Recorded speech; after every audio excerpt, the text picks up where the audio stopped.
மகளிருக்கு தமிழகத்திலே பாதுகாப்பு இல்லை. இந்த 5 ஆண்டு காலம் தமிழகம் ஒரு இருண்ட காலமாக, பெண்களுக்கு பாதுகாப்பு இல்லாத ஒரு மாநிலமாக, அது குழந்தைகளாக இருந்தாலும் சரி, முதியவர்களாக இருந்தாலும் சரி, அத்தனை பெண்களுக்குமே பாதுகாப்பு இல்லை என்பதை எடுத்துரைக்கின்ற வகையில் அனைத்து மாவட்டத்தினுடைய தலைநகரங்களிலும் இன்று பாரதிய ஜனதா கட்சியினுடைய சார்பில் மகளிருக்கு பாதுகாப்பு வேண்டும் என்ற ஆர்ப்பாட்டத்தை இன்று நாமக்கல் மாவட்டத்தில் 2 மாவட்ட கழகங்களும் சேர்ந்து சிறப்பாக ஏற்பாடு செய்திருக்கின்றார்கள். ஆக இன்றைய தினம் நடைபெறுகின்ற இந்த ஆர்ப்பாட்டம் எதற்கு என்று சொன்னால், தமிழகத்திலே பெண்கள் தனியாக நடமாட முடியாத ஒரு சூழ்நிலை உருவாகிவிட்டது. அனைத்து இந்திய அண்ணா திராவிட முன்னேற்ற கழக ஆட்சி இருக்கின்ற போது, அது அம்மா இருந்தாலும் சரி, அண்ணன் எடப்பாடியார் இருக்கின்ற போதும் வளர்ச்சி திட்டங்களும் ஒருபுறம் நடைபெற்றது.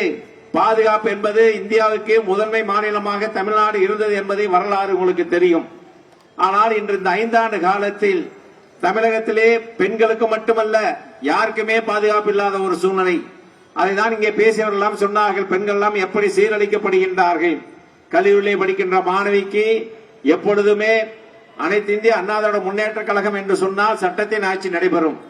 திமுக ஆட்சி என்று சொன்னால் சட்டத்தை அவர்கள் கையிலே எடுத்துக்கொண்டு ஆட்சி நடத்துவார்கள் என்பதற்கு உதாரணமாகத்தான் அண்ணா பல்கலைக்கழகத்திலே ஒரு மாணவி எப்படி சீரழிக்கப்பட்டார் என்பதும், அதற்கு யார் உடந்தையாக இருந்தார், யாரெல்லாம் கைது செய்யப்பட்டு இன்று அந்த கேஸ் என்ன ஆனதே என்று தெரியாத அளவிற்கு மூடிவிட்டார்கள்.